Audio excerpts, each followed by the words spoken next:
बिस्मिल्लाहिर्रहमानिर्रहीम। अस्सलाम वालेकुम।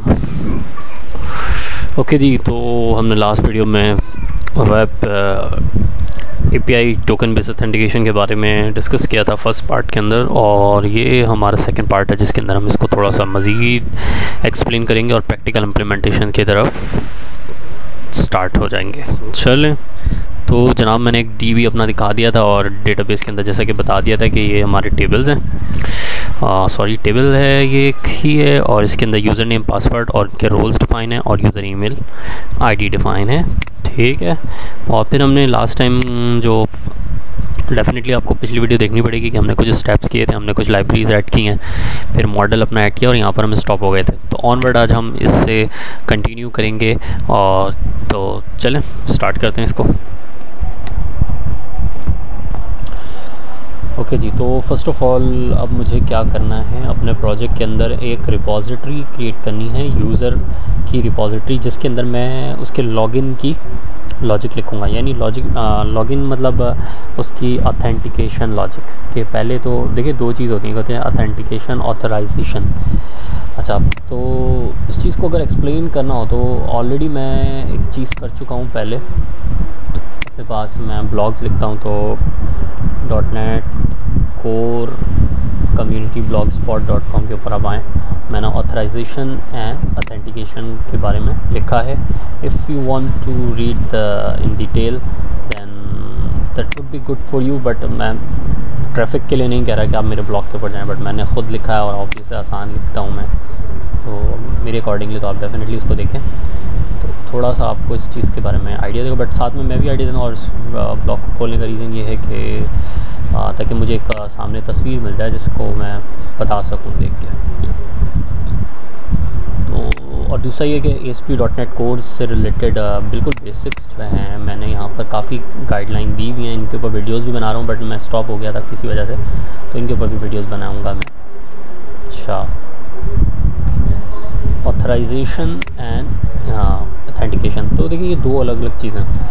ऑथेंटिकेशन मीन्स कि यूज़र जो है आपकी वेबसाइट के लिए उसके ऊपर रजिस्टर्ड है या नहीं है। यानी आप फेसबुक यूज़ करना चाह रहे हैं तो आप डायरेक्ट फेसबुक के ऊपर जंप नहीं कर सकते वॉल के ऊपर अनटिल एंड अनलेस कि आप फेसबुक के यूज़र बने, यानी आपको एक साइन अप फॉर्म फिल करना होगा, आपको अपनी कुछ इन्फॉर्मेशन देनी होगी फेसबुक के ऊपर, तो फिर आप एक वैलिड यूज़र बन जाएंगे।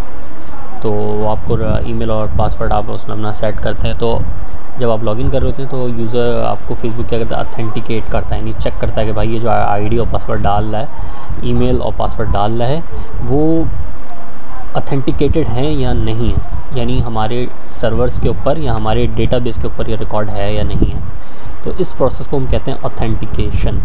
ठीक है, बट इमेजिन करें आप कोई ERP यूज़ कर रहे हैं, ठीक है, उस ERP के ऊपर भी आप सेम इसी तरह लॉगिन होंगे। अगर आपकी आईडी बनी हुई है तो वो सिस्टम आपको, लॉगिन सिस्टम आपको ऑथेंटिकेट करेगा पहले कि आया आप हमारे यूज़र्स हैं, आपका आईडी पासवर्ड वैलिड है तो आप यूज़ कर सकते हैं। फिर क्या होता है कि अब आप ज़रूरी थोड़ी आपके पास सारे राइट्स हों उसके, हो सकता है आप सिंपल यूज़र हैं, यानी आपके पास लिमिटेड एक्सेस होगा उस चीज़ का, तो ऑथराइजेशन होती है, चेक होता है कि भाई आया ये यूज़र कौन सा है, ये इसने पेड है, प्रीमियम, मतलब बहुत सी चीज़ें लिमिटेड है हमारे पास, इंटरनेट पे फ्री नहीं होती, उसका आगे लिखा होता है कि प्रीमियम वर्जन है ये, और आपको दूसरे पेड वर्जन लेने के लिए आपको ये करना। तो वो ऑथराइजेशन प्रोसेस होता है कि जो हमारा यूज़र लॉगिन हुआ है वो ऑथराइज़ कर रहे होते हैं कि उसके पास ये अथॉरिटी है इस डाटा को यूज़ करने की, तो ये प्रोसेस होता है ऑथराइजेशन। तो हमें क्या करना होगा यहाँ पर, अब जो हम रिपॉजिटरी क्रिएट करने वाले हैं, यूज़र रिपॉजिटरी, तो वो ऑथेंटिकेट करेगी यूज़र को कि ऑथेंटिकेट करेगी कि यूज़र कौन सा है, यानी हमारे सर्वर के ऊपर है भी ये रिकॉर्ड या DB में है या नहीं, तो हमें उसके लिए रिपॉजिटरी क्रिएट करनी है। मेरे टेबल का नाम है user master repository, so I will just add a class name as user master repository, you can name anything. Okay, the next step will be I will have to inherit this to this iDisposable interface। Okay, repository के लिए मुझे करना होगा, और उसके बाद अब मुझे जो कोड है, तो मैं I don't want to write code और उसमें टाइम लगेगा, बट मैं एक्सप्लेन कर देता हूँ। मैंने ऑलरेडी किया तो मैं कॉपी पेस्ट कर रहा हूँ, बट एक्सप्लेन कर देता हूँ, कॉन्सेप्ट क्लियर रहेगा। मैंने अपना कोड किया कॉपी और पूरे कोड को यहाँ पे लाके पेस्ट मार दिया। ओके तो जनाब ये जो चीज़ है ना, ये क्या है, ये कनेक्शन डेटाबेस का जो हमारा डीबी कॉन्टेक्स्ट क्लास होती है, जैसे अभी हमारा कनेक्शन क्रिएट हुआ है डेटाबेस से, मेरे टेबल का नाम डेटाबेस का नाम था सिक्योरिटी डीबी एंटिटीज़। तो ये देखें यहाँ पर होगा, ये रहा, तो ये इसका ऑब्जेक्ट क्रिएट किया हुआ मैं सिक्योरिटी डीबी एंटिटी, ठीक है। इसके थ्रू मैं डीबी को अपने एक्सेस कर सकता हूँ या अपने टेबल को एक्सेस कर सकता हूँ। और ये वो मेथड है जो चेक कर रहा है कि भाई आपका जो यूज़र दो पैरामीटर्स ले रहा है, user name and password, credentials check हो रहे हैं। अब आप जो यूज़र नेम और पासवर्ड देंगे वो यहाँ पर चेक होगा। रिटर्न कॉन्टेक्स्ट यानी जो भी डीबी से अटैच मास्टर उसके अंदर टेबल है, फर्स्ट और डिफ़ॉल्ट रिटर्न करेगा, ठीक है। User dot name equals to जो आपने दिया, ठीक है। कंपैरिजन ऑर्डिनल केस, हो सकता है कभी आप कैपिटलाइज कर लें कुछ भी करें, तो स्ट्रिंग कंपैरिजन जो है ऑर्डिनल इग्नोर केस कर दिया हमने, और पासवर्ड के साथ ये नहीं लगाया ऑर्डिनल दिस, सही है। पासवर्ड का एग्जैक्ट सेम होना ज़रूरी, क्योंकि पासवर्ड में कैप लॉक्स भी होते हैं। तो अगर अब ये यहाँ से जो भी इसको मिलेगा ये उसको रिटर्न कर देगा। आया अगर आपका आईडी और पासवर्ड मैच करता है तो ये उस आपके यूज़र को रिटर्न करेगा। जैसे अभी मैं यहाँ पर आईडी और पासवर्ड डालूँ सलमान 1 2 3 4 5 6, तो ये रिटर्न कर देगा मेरा इस पूरे यूज़र को, यानी मेरे सारी चीज़ें इसमें रिटर्न देगा। और in case if I write Salman and I write password wrong 1 2 3, so it will return null, okay.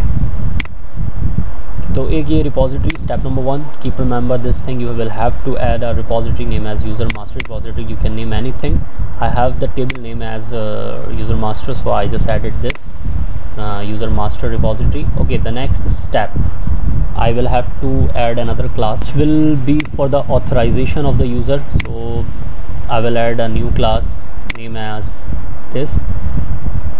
There is no restriction about this naming convention, you can name anything, but it is better to select the better definition name. से क्या होता है कि future में आसानी हो जाती है हमें इस चीज़ें समझने में। तो मैंने क्या रखा है, my authorization server provider, and I'm just adding this. Okay, here's the new class, so I need to add a few things over here. The same thing I will do, I will just copy and paste the code and will explain you, because the video will get so long, so I want to save your time and my too. जी code मैंने copy कर लिया अपने साबका project से और paste किया ला के यहाँ पे। तो क्या हुआ, देखिए मेरे पास एरर आए बहुत सारे, ठीक है। ऑब्वियस एरर आएंगे, मैं बता देता हूँ एरर क्यों आ रहे हैं। सबसे पहले तो देखिए जो मैंने क्लास बनाई है उसको मैंने इनहेरिट कर दिया किससे, ओ ऑथराइजेशन सर्वर प्रोवाइडर से, ठीक है। अच्छा ये सारी चीज़ें मैंने क्या किया था, अभी वीडियो नंबर 1 के अंदर लाइब्रेरीज़ ऐड की थी, अब वो लाइब्रेरीज़ इसके अंदर इंक्लूड करने का वक्त आ गया। अच्छा ये जितनी भी इम्प्लीमेंटेशन इसकी ऑथेंटिकेशन हम ओ ऑथराइजेशन यूज़ करें, तो इसको मुझे क्या करना पड़ेगा, जब मैं इस पर क्लिक करता हूँ, देखिए मुझे बता रहा है कि openSecurity.ooth आपको यूज़ करना है। मैंने इस पर क्लिक कर दिया, ये एरर चला गया।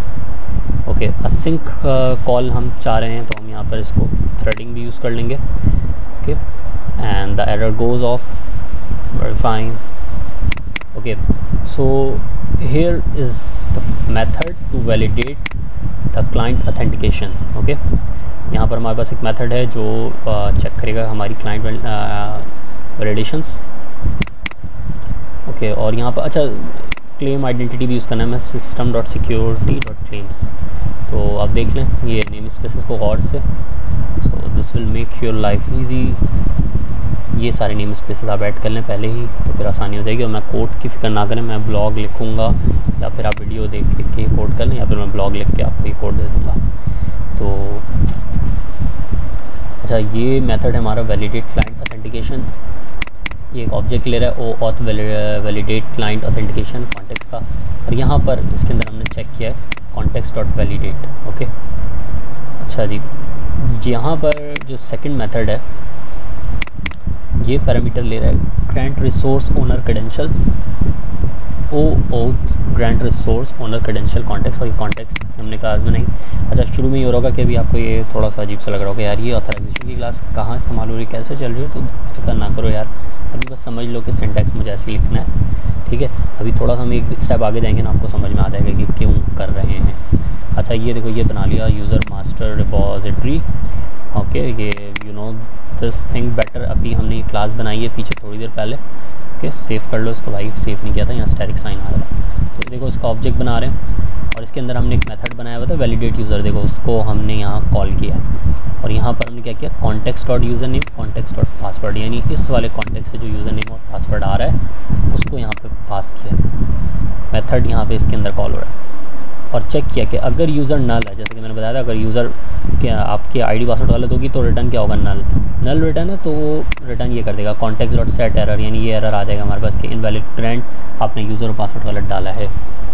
अदरवाइज़ वरना फंक्शन यहाँ पे एंड हो जाएगा, रिटर्न हो जाएगा। अदरवाइज़ क्या होगा कि हम आइडेंटिटी का एक वेरिएबल डिक्लेयर करके क्लेम आइडेंटिटी कर रहे हैं, उसकी ऑथेंटिकेशन टाइप गेट कर लेंगे आइडेंटिटी के अंदर, ठीक है।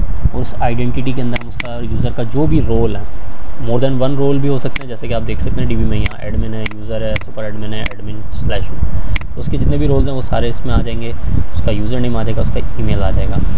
और यहाँ पर आप देखें कॉन्टेक्स्ट डॉट वैलिडेट आइडेंटिटी, तो ये इसके अंदर शामिल हो जाएगा, ठीक है।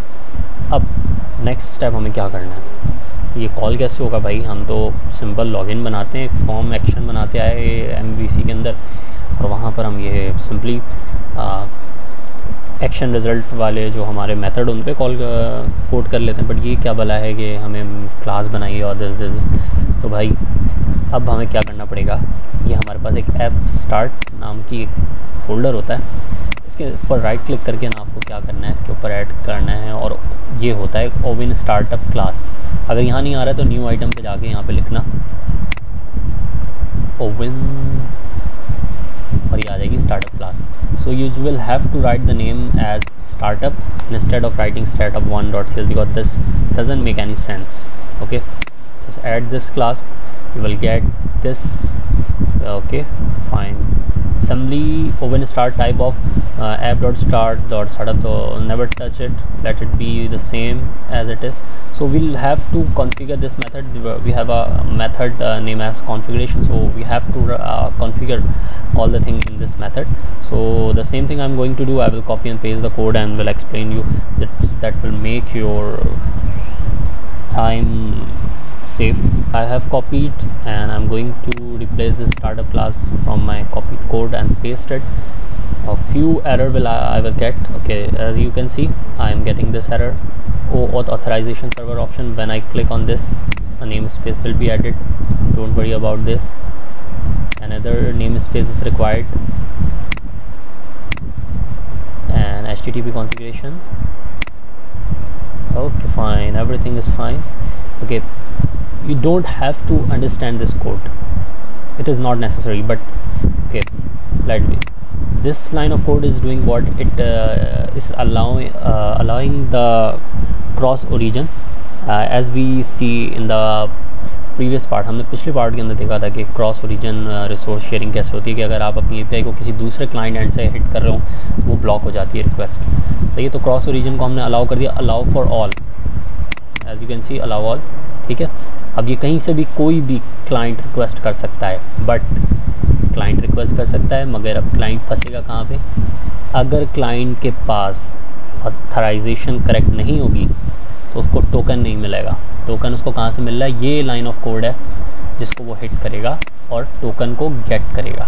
ये देख रहे हैं आप यहाँ पे पाथ स्ट्रिंग स्लैश टोकन, यानी जो भी जिस भी डोमेन के ऊपर हमारी API डिप्लॉय हुई है उस डोमेन को हम लिखेंगे और स्लैश टोकन लिखेंगे, पोस्ट करेंगे यूज़र नेम और password. Okay, as you can see कि ये मेथड देखें प्रोवाइडर के अंदर क्या कॉल हुआ है, माई ऑथराइजेशन सर्वर प्रोवाइडर, जो कि मैंने बनाया है यहाँ पर, ये रहा इस क्लास को, ठीक है, स्टार्टअप के अंदर। तो आई गेट के आपको बात समझ में। और ये देखें मैंने यहाँ पर एक्सेस टोकन की लाइफ चेंज की हुई है, 1 मिनट की हुई है, but it is not better to keep it for 1 minute, इसको 24 आवर्स के लिए यानी 1 डे के लिए खोल देते हैं, यानी 1 दिन के लिए वो टोकन एक्सेसिबल रहेगा, रिसोर्स यूज़ कर सकते हैं, 1 दिन बाद वो एक्सपायर हो जाना है। तो ये वो लाइन ऑफ कोड है जो टोकन के लिए हुआ हुआ है, ठीक है, लास्ट तक। So what's next, will just make API, क्योंकि अब हमें रिसोर्स भी तो बनाना है। हमें असल में ये तो हम क्या कर रहे हैं, ये तो हमने सारी वो चीज़ें की हैं जो टोकन रिटर्न करेगा। ओके, बट उस टोकन को यूज़ करने के लिए हमारे पास क्या होना चाहिए, क्या होना चाहिए, हमारे पास कोई रिसोर्स हो ना। वेब API बनाया तो वेब API तो बना ही नहीं है, अभी तो सारा काम किसके लिए किया, सिक्योरिटी के लिए किया। सिक्योरिटी बन गई, अब वेब API बना लें। Just right click on this and I'm going to add a controller. The controller name will be the test controller. Okay, you can write any thing in your API। And अच्छा, एक बात और मैंने video नहीं बनाई इस पर, बहुत मामूली सी बात है, you can read by yourself कि ASP.NET के अंदर जो है ना राउटिंग दो तरह की होती है, एक कन्वेंशन होती है और एक और होती है, I don't know the name right now. Convention based होती है और एक जो हम कंट्रोलर या उसके ऊपर लगाते हैं, तो टर्मिनोलॉजी मेरे माइंड में नहीं आ रही, बट ओके। तो हम यहाँ उसको यूज़ करना है, जो मैंने अभी in the very beginning lecture मैंने जाके ना वेब API कॉन्फ़िग इसके अंदर जाके की थी ना, राउट सेट किया था एक डिफ़ॉल्ट वाला। इसी तरह से यहाँ पर हम इसके ऊपर भी सेट कर सकते हैं। ओके, मैं API बनाने पर टाइम वेस्ट नहीं करता, मैंने पहले बनाई हुई है, कॉपी और पेस्ट करूँगा। Okay class, I am just pasting my code. Okay, claim identity के ऊपर आपको ये नेम स्पेस ऊपर लगाना पड़ेगा यार। लग गया, सेट हो गया सब कुछ। अच्छा देखो भाई, कितनी रिसोर्सेज API में कितने मेथड हैं। Number 1 get resource 1 method, get resource 2 method and get resource 3 method. मैंने 3 रिसोर्सेज बनाई हैं। अच्छा, जो रिसोर्स 1 है ये वाली, इसके ऊपर देखिए किन लोगों को ऑथराइज़ किया, रोल उनको सुपर एडमिन, एडमिन, यूज़र, यानी हर कोई इसको यूज़ कर सकता है। यूज़र भी इसको यूज़ कर सकता है, इसको सुपर एडमिन भी यूज़ कर सकता है, एडमिन भी यूज़ कर सकता है। जबकि गेट रिसोर्स 2 है, यानी ये दूसरी वाली जो API है, ठीक है। अच्छा, ये राउट, यानी आप जब ये राउट सेट करते हैं ना, तो आपको ज़रूरी नहीं कि आप अपने API को, अपने मेथड को इस नेम से कॉल करें। अब इसका नेम ये हो गया, अब इस नाम से भी कॉल करेंगे तो ये हो जाएगी कॉल, ठीक है। तो ये यूज़र अगर कॉल करेगा तो उसके पास ऑथराइज नहीं है वो इसके लिए, ठीक है। देखें, अथेंटिकेट तो हो गया सर्वर पे, बट टोकन उसको किस चीज़ का मिला है? टोकन उसको सिर्फ यूज़र वाले रिसोर्सेज का मिला है कि भाई तुम्हें ये इस्तेमाल करने की इजाज़त नहीं है, तुम इसको इस्तेमाल नहीं कर सकते। एडमिन और सुपर एडमिन यूज़ कर सकता है। And the last and the least, the only resource is the third resource which can only be used by the super admin. Okay, so the next thing I'm going to do is what I will test all these API from Postman. I told you to download this in my previous video, so let's just start this. I just started my project. Okay, I hope कि कोई bug या error मैंने ना छोड़े हूँ। तो बिल्कुल beginning से मैं इसको क्या करता हूँ ना, ये ऑलरेडी एक बनी हुई है ना, इसको just close it, close all the tabs. I need everything from fresh from the beginning. Okay, the thing you can see on the screen, there is a plus sign on this. अगर आप first time postman देख रहे हैं तो obvious है कि but इतनी कोई मुश्किल चीज़ नहीं है, मैंने भी एक दिन में सीखा था ये। उस पर प्लस पे क्लिक किया, you can see there is a drop down. यहाँ पर हमारे पास क्या है, सारे HTTP वर्ब जो हमारे गेट, पुट, पोस्ट, जो कि अभी हमने नहीं डिस्कस किया बट आपको आई थिंक फेमिलियर होंगे। तो first of all I will do a post request. क्यों? क्योंकि जब हम यूज़र लॉगिन करना चाह रहे हैं तो हम क्या करते हैं, पोस्ट रिक्वेस्ट भेजते हैं सर्वर पे कि भाई ये लो यूज़र और पासवर्ड और लॉगिन करके कुछ रिटर्न में दो। तो ये this is the port name, domain name, sorry, I am just copying it over here and going to paste this thing and I will write the token, token. और यहाँ body में आके हम क्या करेंगे कि बॉडी में आएंगे और इसकी और लिखेंगे this x www form URL encode and the key name will be username because what was the name of credentials। जब आप देखेंगे credentials का जो नाम हमने रखा था यूज़र मास्टर रिपोजिटरी के अंदर, so I will have to place the same key over here, so there is the username as you can see and the other thing is the password. Okay, this is the username and password, the same spelling, the same everything, just copy it. Okay, and then we'll just paste it on this. Okay, this is not the get request, I will have to write the post. Okay, so I have provided my credential, my username was Salman and password was 123456 as I see in my table. Okay, and when I send this request, okay, as expected it is returning me the access token, fine।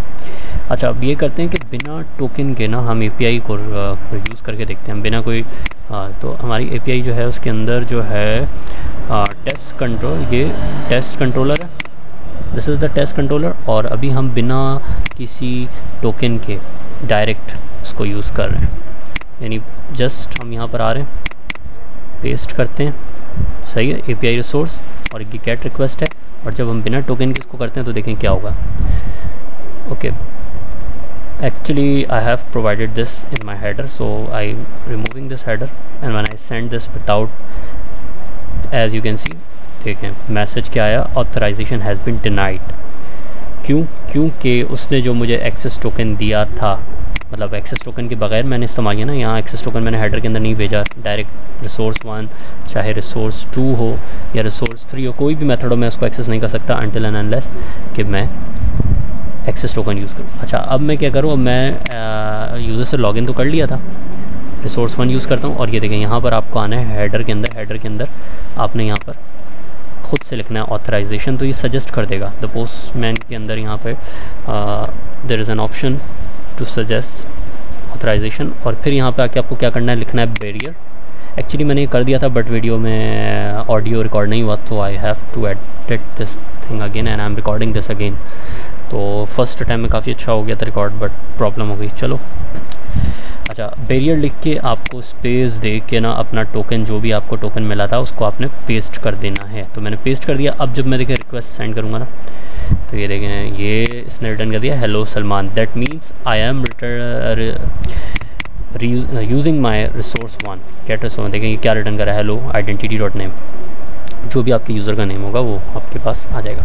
Resource 2 क्या मैं use कर सकता हूँ? Yes, क्योंकि मेरा role है admin और मेरे पास इसकी ऑथराइजेशन है कि मैं रिसोर्स 2 यूज़ कर सकता हूँ। तो चले रिसोर्स 2 को देखते हैं, क्या मैं रिसोर्स 2 यूज़ कर सकता हूँ इस टोकन के साथ। Yes, this access token is still working for this hello and your email ID is this. जब हम आके इसकी इम्प्लीमेंटेशन देखेंगे तो बिल्कुल ऐसी है, रिटर्न कर रहा है हेलो और this. Okay, the next and the last one is resource 3 which cannot be used by the admin, और मेरा जो अभी एक्सेस टोकन मुझे मिला है वो एडमिन के लिए मिला है, तो मैं इस रिसोर्स को यूज़ नहीं कर सकता। तो श्योरली ये क्या होगा, डिनाइड हो जाएगा। जब मैं इसको सेंड करूँगा रिक्वेस्ट इस टोकन के साथ, तो देखो ये क्या कह रहा है, authorization has been denied. Okay, तो I guess that would be helpful for this. Okay, if you really like and understand this, then please like, share and subscribe to my video, and please subscribe और इसको please share कर दो ताकि सही लोगों तक ये पहुँचे। So that's all for this video. Thank you. Allah.